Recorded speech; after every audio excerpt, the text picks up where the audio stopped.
June 18, 2018, Phoenix City Police Dispatch received a call from concerned neighbors about a noise disturbance and possible fight at the residence of Scott and Jessica Doley. A police officer was dispatched, and upon arriving at the scene, the officer met Jessica Doley, who had multiple injuries, a few aged bruises, one fresh one, and a fresh laceration on her lip. Jessica was the only adult at the scene with her two children. She begged the police officer not to arrest her husband as she was fearful for retaliation after his release. Looking into Jessica's history, she had a history of drug use, and she was married to Scott Doley.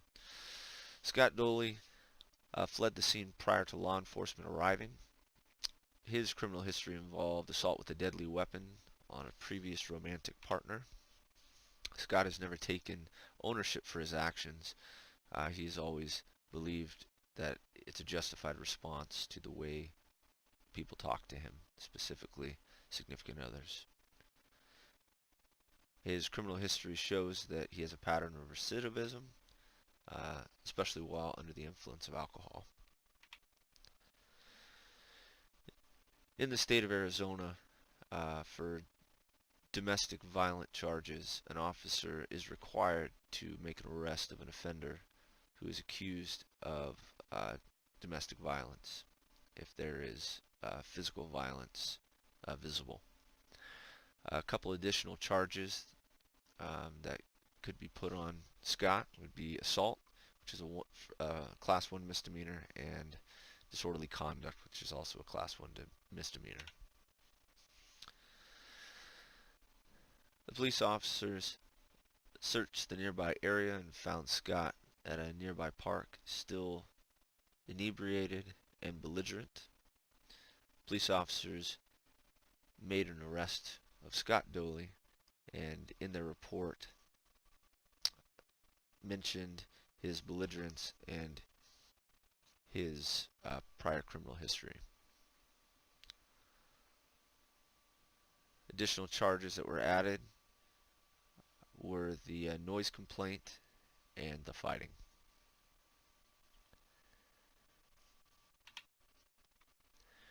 Once the paperwork reached the prosecutor noticed the pattern of recidivism and used the multiple charges submitted as a bargaining tool for a plea bargain. The prosecutor was hoping that the defendant would take the plea bargain since he lacked cooperation since his arrest, and that could be detrimental at trial.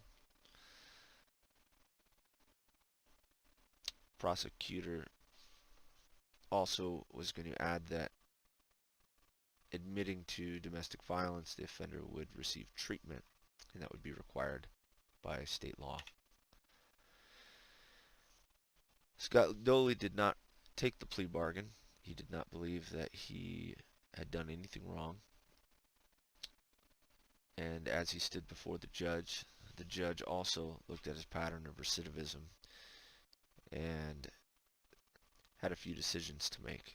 He had a maximum jail time that could be sentenced for a Class 1 misdemeanor of 6 months, and a maximum fine of $2,500. Scott Doley did receive the maximum jail time of 6 months plus a 6-month parole, but only received a $1,000 fine. Again, by Arizona state law, it is required that a domestic violence offender receive treatment upon conviction of a domestic violence offense. After Scott spent 6 months in jail, he was released on parole. The rules of his parole were no contact with the victim, his wife, must stay sober. He had to remain a law-abiding citizen. He had to find and maintain employment to pay the court costs and fines, and to continue domestic violence counseling while on parole. Scott Doley did complete his time on parole and did return back to his wife, and he has not committed an offense since then that is known to the court.